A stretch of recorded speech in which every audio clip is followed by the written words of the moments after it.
Assalamu alaikum wa rahmatullahi wa barakatuhu.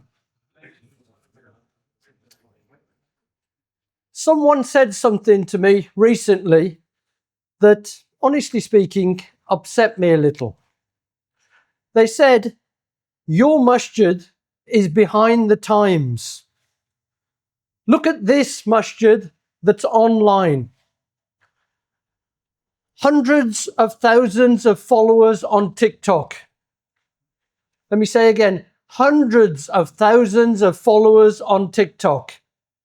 Maybe you're thinking that sounds impressive. But here's what I know. There's a difference between followers and friends. Let me tell you about someone. His name is Yusuf. Yusuf is 17 years old.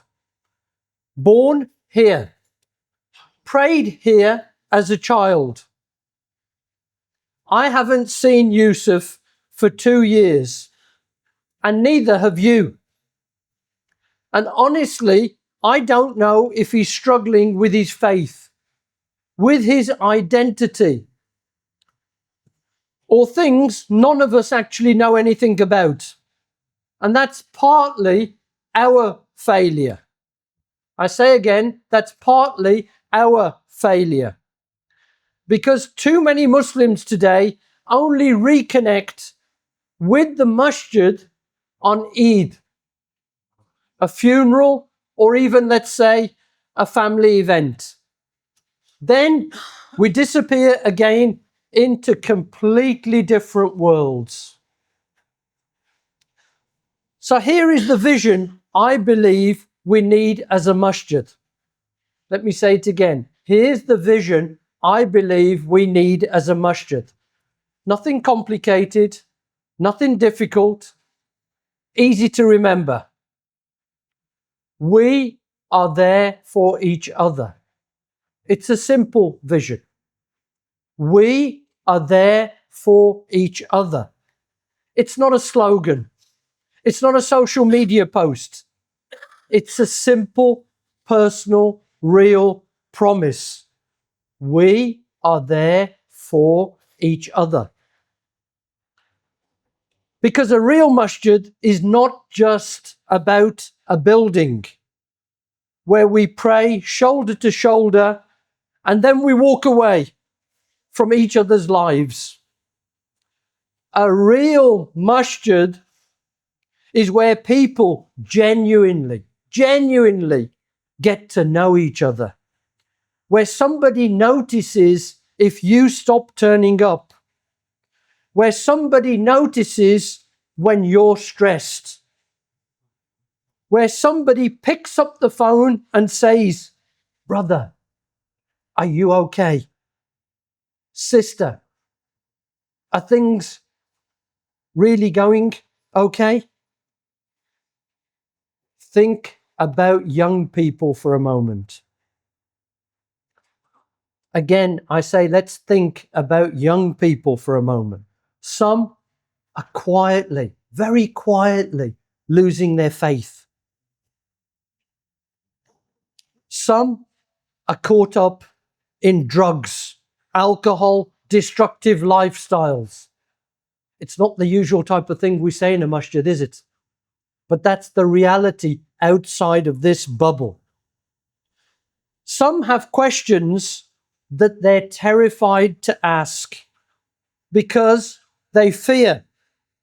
I say again, because they fear being judged more by people than by Allah subhanahu wa ta'ala. Have we made this masjid a place where people run towards? Or is it a place where people slowly drift away from? And let me say, it's not just young people. Many of you are parents. Many parents, some parents are carrying a huge stress silently. You don't notice. Some marriages are hanging by a thread. Some older people, they're dealing with loneliness. We've never seen this. Many older people dealing with loneliness.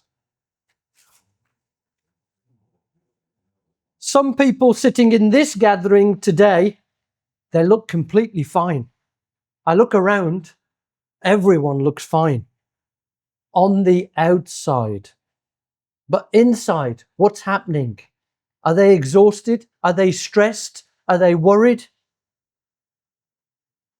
That is why Eid al-Adha matters. Because sacrifice is not only about animals. It's not only about the animal. Sometimes sacrifice is your time, your attention.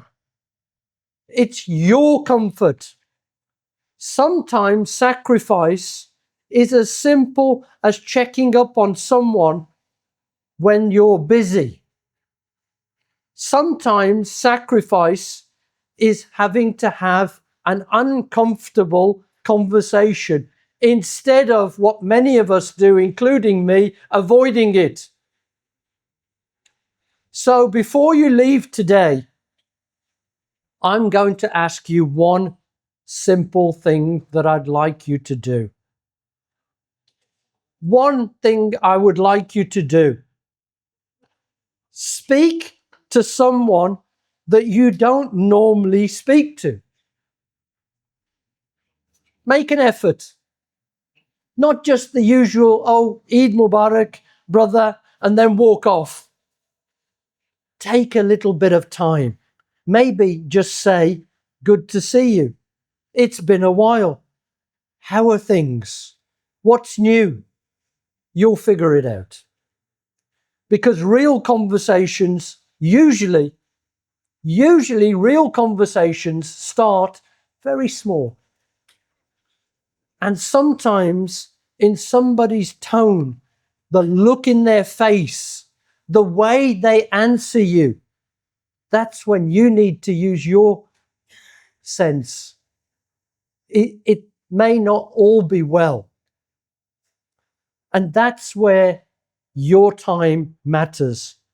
That's where a proper conversation matters. That's where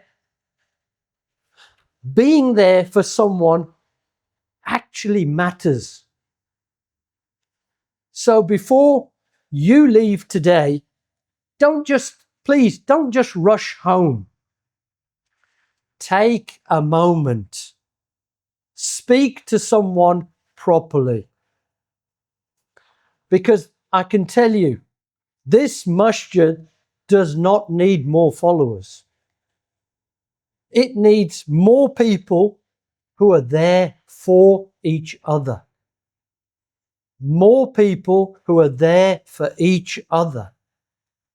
When our kids need jobs, when our kids need help finding a marriage partner, we need to be there for each other. When we're worried, concerned, all of those things, stressed, we need to be there for each other. May Allah protect our children, strengthen our families, and make this masjid a place people turn towards in the hardest times of their lives. Eid Mubarak to all of you. I say again, Eid Mubarak to all of you. Wa alaikum assalam wa rahmatullahi wa barakatuhu.